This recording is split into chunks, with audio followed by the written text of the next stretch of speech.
주 나의 모든 것을 찬양드리며 우리 자신을 선제물로 그리고 헌금을 올려드리겠습니다. At this time, as we sing You're My All in All, we will give ourselves as our living sacrifice and we'll give our offering.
Today's verse is 1 Corinthians chapter 5, verse 7 through 8. Get rid of the old yeast so that you may be the new unleavened batch as you really are, for Christ, our Passover lamb, has been sacrificed. Therefore, let us keep the festival not with the old bread, leavened with malice and wickedness, but with the unleavened bread of sincerity and truth.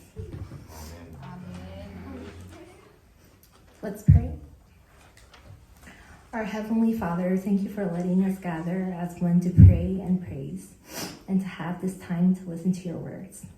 Though we are spiritually weak and waves of hardship come through us, hope through today's word, hope that we all believe we will be blessed with the strength of faith, and we will all arise and shine to become pure and a sincere church. Hope that with every step we take, we come closer to God, and we are able to resemble your image. We know that we are always with us, and you guide us to the light and to the right pathway, the pathway that will lead us to the kingdom of God and to the right hand of God's throne. Though we are weak and we lack in many things, I believe you will give us the wisdom and blessing of faith to withstand the waves of hardship and to stay sincere and pure. In Jesus' name, amen. 고린도전서 5장 말씀을 나누겠습니다. 저희가 작년 11월 달에 마지막으로 고린도전서 4장까지를 전했고, 꽤 오랜만에 이 고린도서를 우리가 이제 접하게 됩니다. 제가 이제 고민이 많았어요. 왜냐하면은 이 고린도서의 말씀이 너무나 구체적이고 또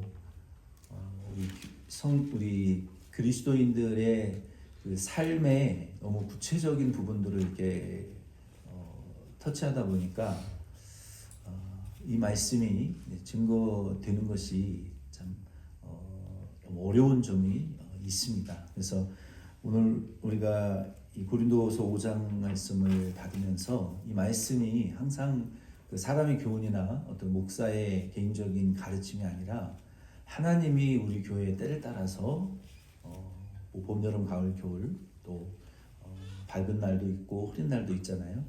하나님께서 그렇게 우리 교회에게 때를 따라 적절한 말씀을 주시는 하나님의 인도하심으로 이 말씀을 받으시고 은혜 누리실 수 있기를 바랍니다. 이 고린도전서 5장 1절로 13절 말씀은 순전하고 진실한 예수 그리스도의 교회라는 제목으로 나누려고 합니다. 고린도전서의 내용을 우리가 잠깐 개론적으로 살펴보면 좋을 것 같아요. 항구 도시였던 고린도 그 도시는 세계적인 상업과 오락의 그 사업으로 매우 악하고 부패했던 도시예요. 지금으로 말하면 뭐 라스베가스의 그러한 그 어두운 면과 좀 비슷한 면이 있다라고 우리가 볼 수 있습니다. 도덕적인 것들로부터 벗어나서 돈을 쓰고 이 쾌락을 추구하려고 했던 자들은 그 당시에 다 고린도로 갔어요. 그래서 고린도인들은 도가 지나치게 악했고 그 도시 시민의 성향이 악했어요. 굉장히 악했고, 그리고 이 코린티아 조마이라는 헬라어의 전문 용어가 생길 정도로, 이 코린티아 조마이라는 헬라어는 고린도인들처럼 행동한다라는 이런 의미였어요.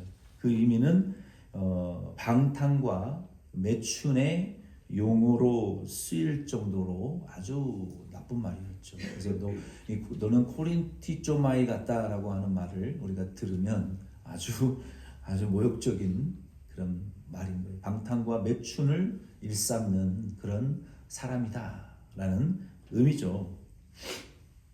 고린도 도시에는 당시에 사당들과 사원이 아주 가득 있었어요. 그리고 숭배자들은 1,000명이 넘는 히에로둘리라는 그 신전 전속 창녀, 그러니까 1,000명이 넘게 항상 있었습니다. 그래서 그 신전에서 숭배하는 사람들은 그 히에로둘리를 언제든지 이용할 수 있는 이런 타락한 우상 숭배와 이러한 성적인 타락이 같이 병행되어지는 도시였어요. 그래서 매우 타락한 도시였다라고 우리가 볼 수 있습니다.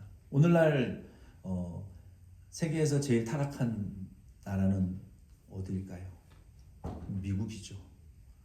미국이 세계에서 제일 타락한 도시예요. 마치 고린도와 같은 도시라고 할 수 있습니다. 이 고린도 도시 전체는 무질서에 빠져 있었지만 바울은 이 고린도 교회를 향해서 당신들은 세상과 다른 공동체이고 그리고 우리가 믿는 그리스도의 그 십자가가 이와 같은 사람들을 변화시킬 수 있다라고 강조했어요. 고린도 편지를 통해서. 고린도 교회는 그렇지만 안타깝게도 세속화되어졌습니다. 참 아쉬운 일이죠. 세속화되어졌어요. 그러면 왜 고린도 교회가 세속화되었을까요? 1절 말씀 고린도전서 5장 1절을 같이 읽으실 수 있는 분들은 읽겠습니다. 너희 중에 심지어 음행이 있다 함을 들으니 그런 음행은 이방인 중에서도 없는 것이라 누가 그 아버지의 아내를 취하였다 하는도다. 아멘. 5장 1절에 보면은 고린도 교회 안에 이 근친상간의 문제에 대해서 교회가 침묵할 수밖에 없었던 그 이유가 있었어요. 왜냐하면 그 당시에 그 당사자가 아버지가 이제 아내가 있었는데 그게 아내가 이제 좀 젊었던 것 같아요. 젊은 아내를 이제 새로 이제 결혼을 했든지 또 취했든지 어쨌든 그 아버지가 죽은 이후에 그 젊은 아내를 아들이 취하는 이런 이 근친상간에 아주 심각한 부도덕한 일이 있었는데 그 일을 행한 자가 유명한 자였어요. 사회적으로 이름을 딱 말하면 뭐 알 수 있을 정도로 아주 유명한 그 사람이었습니다. 그 사람이 고린도 교회 교인이었는데 교회가 그 일에 대해서 어떤 그 조치를 취하지 못하는 그런 상황이 되었어요. 왜냐하면 그 사람이 너무 유명한 사람이었기 때문에 그랬어요. 당시에 로마의 통치를 받고 있었던 유대 나라는 로마법의 통치를 받았는데 그 로마법에서도 이 근친상간에 대해서는 결코 관용을 베풀지 않았어요. 구약 성경에도 보면은 이러한 일은 심각한 죄악이었는데 레위기 18장 8절 말씀에 보면은 우리가 너무나도 잘 알고 있는 다윗의 아들 아도니아라는 아들이 여럿이죠. 그 아도니아라는 아들이 있었는데 다윗이 이제 나이가 들어서 수종두는 아비삭이라는 여종을 데리고 이제 생활을 했는데 그 다윗이 죽자 다윗의 그 수종드는 자이지만 다윗의 소유물이었죠. 고대 사회에서는 소유였죠. 근데 그 아도니아라는 아들이 그 아버지의 수종드는 여자는 아버지의 그 소유물인데 그 아비삭을 아내로 취하려 하다가 솔로몬에게 처형을 당하는 사건이 있었습니다. 그리고 신약시대에도 우리가 잘 알고 있는 마태복음 14장 3절로 5절에 보면은 그 헤롯 왕이 그 동생 빌립의 아내를 말 그대로 아내를 취해버린 사건이 있었습니다. 그래서 세례 요한이 당신 그거 잘못된 것입니다 라고 직언을 했어요. 그래서 세례 요한을 두려워하면서 싫어했지만 결국은 이 참수시키는 사람이 되었죠. 이 고린도 교회는요, 그 유명한 사람이 교회 나오는 것을 자랑만 했었지, 그 유명한 부도덕한 그리스도인을 양육하는 능력은 상실해버리고 말았어요. 오늘날도 이 교회 안에 이러한 문제들이 우리가 발생하게 되면은 어떻게 해야 되는가? 가장 이상적인 모습은 이겁니다. 교회가 하나님의 말씀을 근거로 모든 사람을 평등하게 양육해야 돼요. 교회가 뭐 부자라고 다르게 가르치고 가난한 자라고 함부로 대하고 이러면 안 되는 거예요. 교회라는 기관은 하나님의 나라의 그 분점인과 같기 때문에 교회는 가난한 분이든 부자이든 지식이 있는 분이든 없는 분이든 다 평등하게 하나님의 말씀으로 이 평등한 양육을 해야 되는 거예요. 이것이 이상적인 모습이에요. 그리고 성도된 모든 그리스도인들은 그 하나님의 말씀을 진리의 말씀으로 믿고 아멘하고 순종해야만이 그것이 이 교회와 성도의 그 하나님 모실 때 가장 그 아이디어란 가장 보기 좋은 관계와 교회의 그 존재의 모습이라고 우리가 말할 수가 있어요. 우리가 담임 목사님이 이 하나님의 말씀을 선포하는데 우리 듣는 성도님들 중에 만약에 나는 그렇게 생각하지 않는다. 그거는 진리가 아니고 그냥 좋은 말 중에 한 가지다라고 들으면 그거는 교회와 성도의 온전한 관계가라고 말할 수는 없어요. 우리 성도님들은 하나님의 진리의 말씀만을 듣기를 원하고 그것을 아멘으로 순종하고 간단한 심령으로 와서 말씀을 듣는데 담임 목사가 말씀은 제쳐놓고 세상 지식을 말하고 도덕을 말하면 그거 역시 교회의 이상적인 모습이라고 말할 수가 없어요. 주님이 바라시는 교회는 하나님의 말씀으로 평등하게 지위 고하 빈부 귀천 지식의 유무 사람의 모양에 다 그 차별을 하지 말고 오직 평등하게 하나님의 말씀으로 하나님의 말씀을 선포하고 평등한 양육을 하는 것이 교회이고 성도된 그리스도인들은 그 하나님의 말씀을 정확무오한 하나님의 진리로 우리가 믿고 순종하는 것 이 두 믿음이 서로 합쳐질 때 하나님에게 예배가 상달되어지고 하나님의 은혜가 우리에게 쏟아져 내려오는 이러한 이상적인 교회가 될 수가 있는 거예요. 근데 문제는 고린도 교회는 거기에 한참 미치지 못하는 교회로 세속화됐다. 이게 문제라는 거예요. 이게. 우리 교회는 어떻습니까? 우리가 보는 우리 눈에 보이는 수많은 그 교회들의 모습은 어떻습니까? 고린도 교회의 모습입니까? 하나님이 세우신 그 원형에 가까운 교회의 모습입니까? 목회자는 어떻습니까? 성도된 우리 그리스도인들의 모습은 어떻습니까? 우리는 무엇을 우리의 이상적인 교회의 모습으로 목회자와 성도의 모습으로 삼아야 됩니까? 오늘 이 말씀을 들으면서 우리가 이 부분을 좀 고민을 해봐야 돼요. 고린도 교회는 안타깝게 세속화되었고 오늘날 많은 교회들이 안타깝지만 너무나 많이 세속화되어져 가고 있는 것이 사실이에요. 고린도 교회와 같이. 바울은 그러면 이러한 상황에서 교회가 어떻게 해야 될지를 무엇을 가르쳤을까요? 어떻게 하라고 가르쳤을까요? 여기 2절로 5절, 9절로 13절, 6절로 8절은 맨 마지막에 살펴볼 것입니다. 2절로 5절과 9절로 13절 말씀을 이거 좀 심각하고 아주 그런 좀 예민한 내용들이 있기 때문에 이 내용을 좀 간략하게 세 가지로 요약해서 말씀을 좀 드리려고 해요. 바울이 이렇게 세속화되어져 버린 고린도 교회를 향해서 그리고 지금 세속화되어져 가고 있는 현대 이 개신교 교회들을 향해서 목회자와 성도들을 향해서 이렇게 하라고 우리에게 세 가지를 가르쳐주고 있어요. 이러한 문제들이 발생했을 때 먼저 2절 말씀을 같이 읽어보겠습니다. 그리하고도 너희가 오히려 교만하여져서 어찌하여 통한이 여기지 아니하고 그 일 행한 자를 너희 중에서 쫓아내지 아니하였느냐.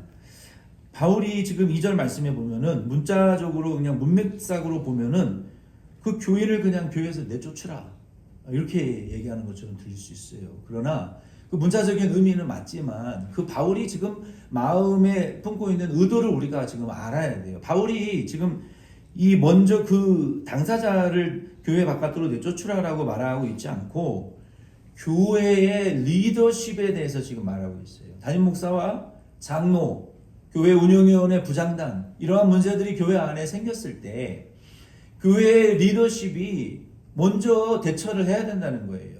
그냥 모르는 척하고 뭐 좋은 게 좋은 거라고 그냥 포용하고 다 그냥 덮어주고 교회가 다 감싸주라고 바울은 말하고 있지 않아요. 근데 오늘날 많은 현대의 그 개신교 교회에서 말하는 것은 이런 문제가 생겼을 때 그냥 목사님 덮어주세요. 용서해주세요. 다 그냥 좋게 넘어가면 되는 거 아닙니까? 뭘 그렇게 징계하고 내쫓고 뭐 벌을 줘야 되는 겁니까? 이거는 하나님은 사랑이지 않습니까?만 말하지. 하나님이 그러한 부분에 있어서 엄중한 징계를 우리에게 요청하신다라고 가르치는 교회는 거의 없어요. 그래서 아마 교회가 세속화되어 가는지도 모르겠어요. 바울은 그러나 분명히 고린도 교회를 향해서 리더십을 향해서 요청하는 것이 있어요. 뭘 요청하는 겁니까? 한 단어를 썼어요. mourn. 왜 너희가 애통하지 않느냐? 너희가 어찌 통하니 이 일이 일어난 거에 대해서 교회의 담임 목사와 장로, 권사, 집사, 직분자들, 리더십이 부장단이 당회가 이러한 성도 간에 일어난 근친상 간의 문제를 놓고 유명한 사람을 자랑만 했지 왜 통하니 여기지를 않느냐라고 바울이 책망한 거예요. 그러므로 우리는 이러한 일이 발생했을 때 그것이 내 책임이다라는 리더십을 가지고 있는 담임 목사와 운영위원회와 당회가 내 책임이다. 우리의 불찰이다. 우리가 잘못 양육해서 그렇다라고 통한이 여길 줄 아는 교회가 되어야 된다는 거예요. 오늘날 교회의 부족함이 무엇입니까? 책임지려고 하질 않아요. 애통해하지 않고 통화적이지 않고 이렇게 된 어떤 그 근친상 간의 문제가 일어난 거에 대해서 교회가 책임을 지려고 하지 않고 어떻게 아들이 아버지의 아내를 취할 수가 있느냐. 비난할 줄만 알지 그 문제가 내가 기도하지 않아서 그렇다. 내가 담임 목사로서 내가 교회 운영위원회로서 모범을 보이지 못해서 내 탓이다라고 애통해하고 감싸려고 하는 교회가 많지 않다는 거예요. 오늘 우리 교회는 하나님이 바울을 통해서 말씀하셨던 것처럼 이러한 문제가 생길 때 혹시라도 없지만 이런 일이 안 생기는 것이 최고로 좋지만 이러한 부득이한 일들이 발생하고 그게 교회에 알려졌을 때 먼저 우리 리더십 된 자들이 통한히 여기고 회개해야 된다는 거예요. 그리고 교회 전체가 매우 슬퍼하고 애곡하고 통한히 여겨야 되고 그리고 그 일을 행한 당사자들에게는 안타깝지만 정말 마음이 아프지만 교인의 자격을 정지시켜라라고 말하고 있어요. 내쫓으라는 것은 교인의 자격이 뭡니까? 예배드리고 섬기고 봉사하고 성도와 교제를 나누고 성만찬에 참여할 수 있는 이 성도의 자격을 일시적으로 정지시키라는 거예요. 목사님 하나님 사랑의 하나님인데 어떻게 그렇게까지 하라고 하십니까? 자 그러면은 한번 예를 들어서 설명을 해볼게요. 나는 교통신호도 잘 지키고 파란불이면 쓰고 빨간불이면 가고 세금도 잘 내고 뭐 의무도 잘 하는데 그거 안 하는 분들이 있어요. 그런 거 볼 때 세금 잘하고 국민의 의무를 잘하는 분들은 좀 억울하지 않습니까? 교회도 마찬가지예요.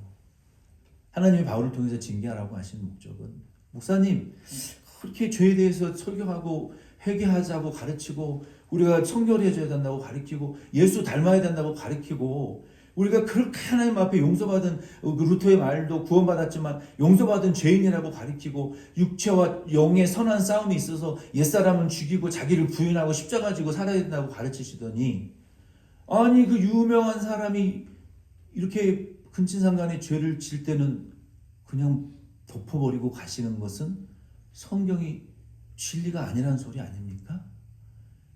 하나님이 가짜란 말입니까?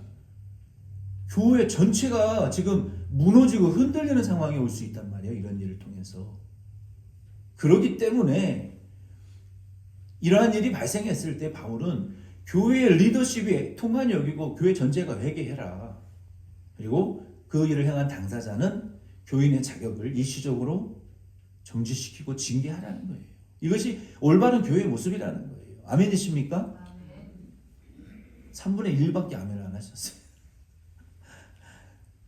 우리가 이 교회를 이렇게 보존하기 위해서는 이런 일들이 생길 때 때로는 교인의 자격이 정지될 수도 있고 리더십은 통한이 여기고 회개해야 된다는 거예요.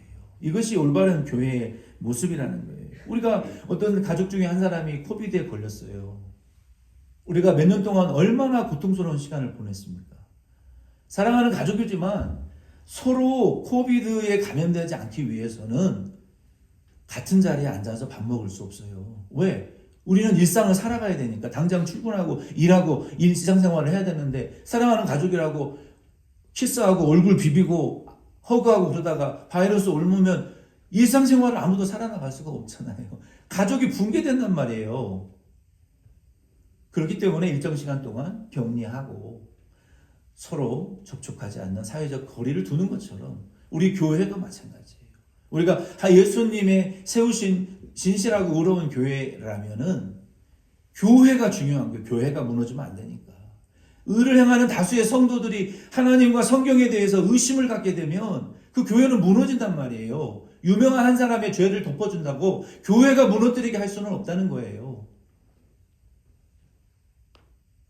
국가의 원수가 잘못했는데 벌을 받아야죠. 나라 전체를 붕괴시킬 수는 없잖아요. 한 사람의 리더의 잘못을 가려주기 위해서.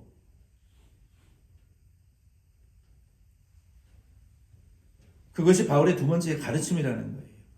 그리고 이 가르침, 자격을 정지시키는 것이 2절과 13절의 말씀이고, 두 번째는 3절로 5절 말씀해 보면은 내가 실로 몸으로는 떠나 있으나 영으로는 함께 있어서 거기 있는 것 같이 이런 일을 행한 자를 이미 판단하였노라. 주 예수의 이름으로 너희가 내 영과 함께 모여서 우리 주 예수의 능력으로 이런 자를 사탄에게 내어 주었으니 이는 육신은 멸하고 영은 주 예수의 날에 구원을 받게 하려 합니다.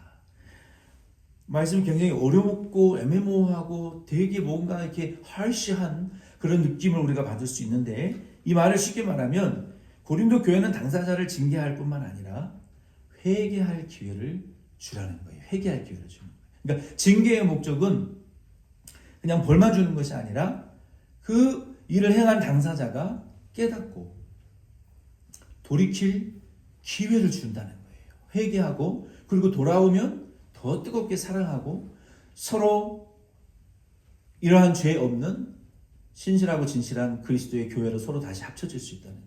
그래서 징계의 목적은 창피를 주고 폭로를 하고 쫓아내기 위함이 아니라 낮아지고, 리더십은 교회는 통한이 여기면서 낮아지고 그 당사자는 자기를 돌아보면서 회개하고 낮아져서 회개할 기회를 주고 돌이키면 다시 하나 된다는 거예요. 그러나 이 고린도 교회의 이 유명한 이 성도는 죄를 회개하지 않았던 것 같아요. 끝까지 교만했던 것 같아요. 그래서 바울이 기도 중에, 바울은 기도의 사도잖아요. 하나님의 영감을 통해서 아마 그 일을 알게 하신 것 같아요. 하나님께서 그 일을 알려주신 것 같아요. 그리고 걱정하는 마음으로 교회 리더십과 함께 기도했지만 그가 돌이키지 않고 회개하지 않았어요. 그래서 구원을 받았지만 육으로는 죄의 종이 되었기 때문에 하나님께 맡기고 더 이상 기도하지 않는다는 거예요. 할 수가 없다는 거예요. 우리는 이러한 상황에 이르기 전에 이러한 일들이 혹시라도 있을 경우 우리는 리더십은 통한이 여기고 회개하고 그 당사자는 회개하고 돌아올 수 있는 기회를 주고, 회개하면 더 뜨겁게 서로 사랑하고 하나 되는 교회가 되어야 된다는 거예요.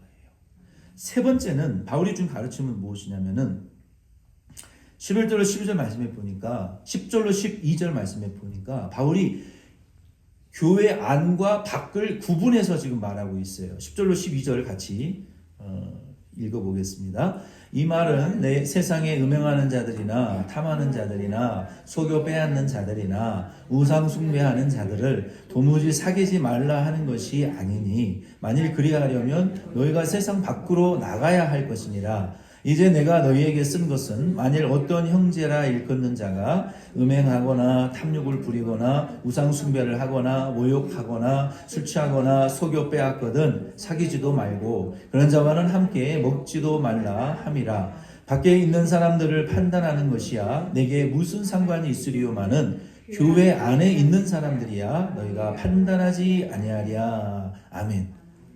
바울이 지금 뭐라고 말하고 있어요? 이 6가지의 그 행동의 죄를 지금 지적하고 있잖아요. 뭡니까? 여기 보면은 음행하는 자, 탐하는 자, 막 욕심을 과하게 부리는 거, 그리고 속여 빼앗는 자, 우상 숭배하는 자, 또 뭡니까?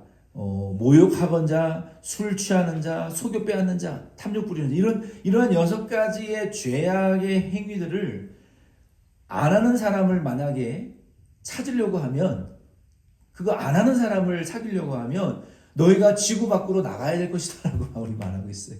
왜 무슨 말입니까? 이 세상 모든 사람들이 심지어 교회 안에 있는 그리스도인들마저도 이 6가지의 죄악을 한두 가지 혹은 이 6가지 다 이러한 죄악들에 다 노출되어 있다는 거예요. 안 하는 사람이 없다는 거예요. 세상에 있는 사람들은. 그래서 그러한 자들은 밥도 먹지 말고 사귀지도 말라 그랬는데 그러려면 세상 밖으로 나가야 된다라고 바울이 말하고 있잖아요. 안 그러는 사람이 없이 다 그런다는 거예요. 맞죠?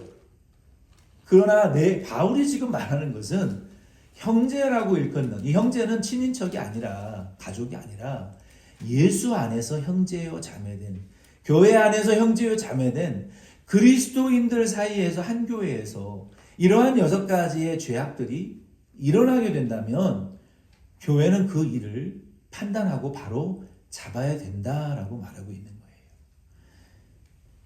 교회는 그래야 된다는 거예요. 바울의 지금 관심사는요. 만약에 여러분도 그런 농담으로 질문을 받잖아요. 여러분이 무인도에 비행기가 떨어져가지고 가지고 가야 될 물건이 6가지만 있다면 선택하라고. 다 못 가져가잖아요. 물에 엄마와 자기 어머니와 와이프가 빠졌는데 둘 중에 누구를 건져줄 거냐고 먼저. 이런 곤란한 상황 윤리적인 질문들을 받잖아요. 만약에 우리가 이런 상황이 되었을 때 바울은 그 유명하지만 죄를 지은 한 사람을 선택할 것이냐 다수의 의를 행하는 하나님의 백성인 교회를 지킬 것이냐 여러분의 선택은 어떻습니까? 누구를 선택하겠다는 거예요. 바울의 선택은 교회를 보존하는 거였어요. 우리 그리스도인들이 중요한 것은요. 죄를 짓는 유명하고 그 세력이 있는 한 사람을 보호하다가 죄를 덮어주면 교회가 무너지기 때문에 우리 그리스도인은 바울의 관심은요. 그래서 항상 교회가 중요했어요. 교회가. 왜? 예수님이 세운 기관이잖아요.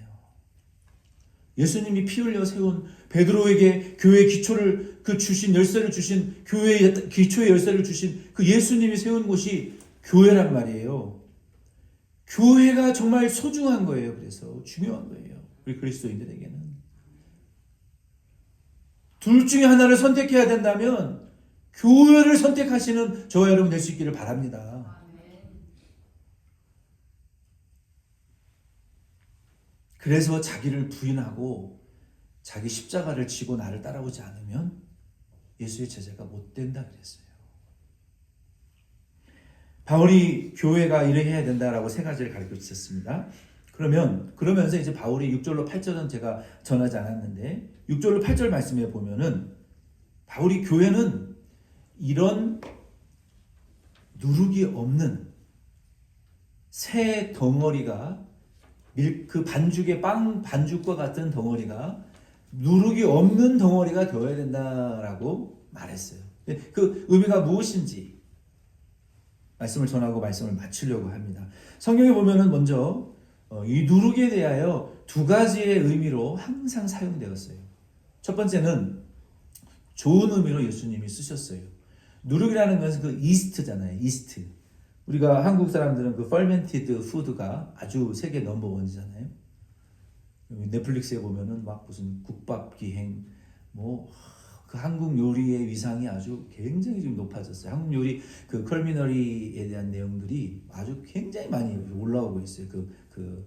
넷플릭스 그 영상들이 아주 그 비싼 카메라로 아주 그냥 보면은 그냥 막 먹고 싶어서 견디지 못할 정도로 그런 한국 요리들을 비법들이 많이 올라온 영어로 다 원어민이 이 더빙을 해가지고 영어로 올라온단 말이에요. 그래서 우리가 교회를 개척하면은 이 김치 교회를 하나 좀 개척을 하면 어떨까 이런 생각이 들어요. 아니 웃지 마시고 여러분 김치가 얼마나 성경적인 은혜가 있는 그 음식인 줄 아십니까? 모여서 예배드리고 김치 만들어 먹는 교회 잘 될 것 같은데 누가 돈 있으면 한 500만 불만 좀 투자를 하세요. 아이케아 옆에 빈 건물이 많더라고요. 산 높은데 그냥 유명한 그 브랜드 건물들이 쫙쫙 있는데 교회도 그냥 그 유명한 빌딩 숲 하나 딱 사가지고 김치 처치 뭐 이렇게 해놓으면은 사람들이 김치 교회가 도대체 뭐야? 가보자. 얼마나 많이 몰려들 거 아닙니까? 우리 김치의 역사에 대해서 알려주고 우리 한국 교회에 대해서 좀 알려주고 요즘 뭐 여기 콜로라도의 힙합이 이 한국 컬처가 어마어마해요. 많이 알려졌어요. 우리가 듣도 보도 못한 그 한국 노래들을 우리 미국 아이들은 막 2시간, 4시간씩 틀어놓고 랜덤으로 막 댄스 배틀하고 기가 막혀요. 한국 문화를 얼마나 좋아하는지 몰라요. 그러니까 김치 처치 하면은 우리 2세들이 많이 몰려올 것 같은데. 어쨌든 농담이고. 그래서 이 누룩이라는 의미가 성경에는 첫째 좋은 의미로 쓰여졌는데 그 예수님께서 그 비유를 말씀하셨잖아요. 그 누룩을 그 서말 가루 속에다 이만큼 뿌리면 그 빵가루가 막 이렇게 부풀어 오르지 않느냐. 이게 하나님의 나라의 능력이라는 거예요. 누룩과 같이 하나님의 예수 믿는 자에게 하나님의 나라가 임하면 성령으로 임하면 변화의 역사들이 막 일어난다고 그랬어요. 능력으로 임하면 권능의 역사들이 일어난다고 그랬는데 이 막 부풀어 오르는 거예요. 막 커지고 부풀러 이 작은 것이 그 덩어리 전체를 이렇게 부풀려 올리는 그 하나님의 나라의 능력을 의미하는 대로 누룩이 쓰였고 두 번째 나쁜 의미로 누룩이 쓰여졌는데 바리새인과 서기관들의 잘못된 성경의 가르침, 이단의 교훈, 그들의 잘못된 율법주의적이고 행위론적인 그 가르침을 누룩이라고 예수님이 말씀하셨어요. 그래서 너희가 그들의 가르침을 듣지 말라. 만약에 그들의 가르침을 받아들이게 되면 여러분이 누룩이라는 것은 우리 속에 한번 들어오잖아요. 망상을 갖게 해요. 망상을 갖게 해가지고 성경에 없는 이 망상을 자꾸 자극시켜가지고 특정 교회 목사의 설교만 듣게 만들어요. 성경이 아니라 그리고 폐쇄적으로 만들어요.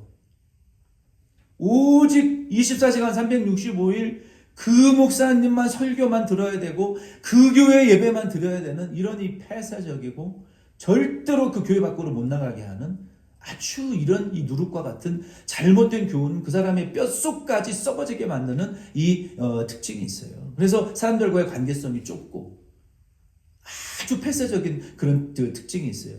그래서 예수님께서 그들의 교훈을 받아들이지 말라. 이단의 가르침을 받아들이지 말라. 그래서 이 누룩은 그런 두 가지 용도로 쓰여졌는데 교회는 결론을 말씀드리면 어떤 누룩도 있어서는 안 된다는 거예요.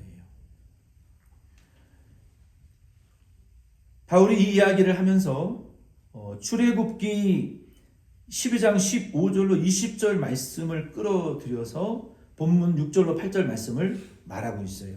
출애굽기 12장 15절로 20절 말씀, 본문 6절과 8절은 비슷한 내용인데 여러분 이스라엘 백성이 애굽에서 해방되기 전에 세 가지를 먹었는데 뭘 먹었습니까? 첫째는 누룩이 없는 빵을 먹었다고요. 그리고 쓴 나무를 먹었어요. 그리고 1년 된 숫, 영과 염소를 잡아가지고 그 고기를 먹고 그 피를 문설주 사방에 피를 바르고 백팩을 메고 언제 다뤄도 떠나라 그러면 떠날 준비를 하고 대기하고 있었단 말이에요. 이 세 가지는 다 예수의 십자가의 희생을 상징하는 것인데 그들이 먹은 이 누룩이 없는 그 떡은 그 누룩이 없는 떡은 유월절을 지켰던 이스라엘 백성들이 먹었던 그 음식이라는 거예요. 이 유월절을 지킬 때에는 그 누룩 없는 빵만 먹은 것이 아니라 유대인들은 전통적으로 집안에 있는 누룩을 다 제거해서 다 갖다 버렸어요. 그러니까 그들이 구원받는 예수를 계시해 주신 그 누룩 없는 빵으로 계시되어진 예수 믿는 자들은 누룩이 없어야 된다는 거예요.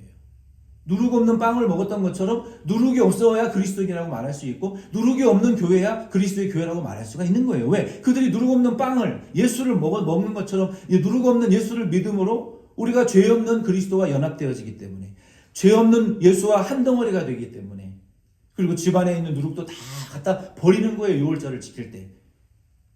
그런 것처럼 그리스도인들과 교회는 누룩이 없는 교회가 되어야 된다는 거예요.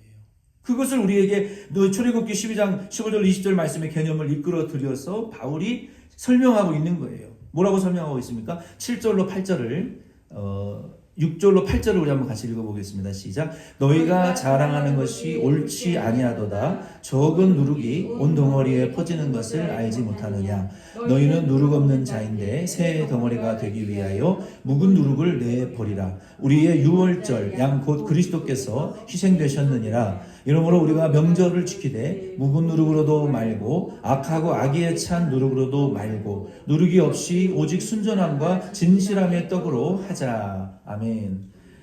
우리가 그러면은 어떤 누룩을 갖다 버려야 되겠습니까? 바울은 이 고린도 교회 안에 있는 두 가지의 누룩에 대해서 말하고 있어요. 오늘 이 말씀이 바로 저와 여러분에게 주시는 메시지예요. 우리가 그러면 목사님 우리는 어떤 누룩을 우리가 갖다 버려야 됩니까? 첫째는 7절로 8절에 뭐라고 말씀하셨냐면 우리 그리스도인들은 누룩 즉 죄를 의미하는 거예요. 죄 없는 덩어리 예수 그리스도와 연합되어진 죄가 없는 그 물과 성령으로 거듭난 자들이 되었기 때문에 그리고 그리스도와 연합되어졌어요. 그리스도라는 그 떡반죽에 우리가 한 덩어리가 되어가지고 이제는 죄가 없는 연합된 거룩한 그 덩어리가 되었단 말이에요. 한 덩어리에 연합되어졌어요. 그러면 우리는 이제 우리를 썩게 만드는 그 두 가지의 치명적인 위험한 죄를 갖다 버려야 되는데 첫 번째 버려야 될 누룩은 7절 말씀에 보면은 한번 따라해 보겠습니다. 묵은 누룩. 묵은 누룩을 갖다 2025년에는 버리시는 저와 여러분 되기를 바랍니다.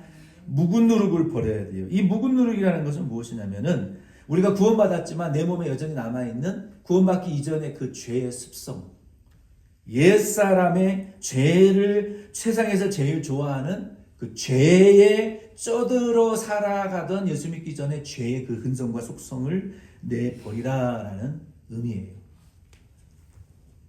그러한 것들을 갖다 버려야 돼요. 두 번째는 따라해 봅시다. 악하고 악의에 찬 누룩. 예. 두 번째는 뭐냐면은 여기 악하고 악의에 찬. 악하다는 것은 이 다른 사람들과의 교제를 파괴하는 악함으로 성경의 용례에 많이 사용되었어요. 그러니까 악하다, 성경이 악하다라고 보는 것은 무엇이냐면 하나님과의 관계를 깨트리는 거, 요거 악한 인간의 본성이라는 거예요. 사람들끼리의 교제를 끊어놓는 요것이 하나님 보실 때 악함이라는 거예요.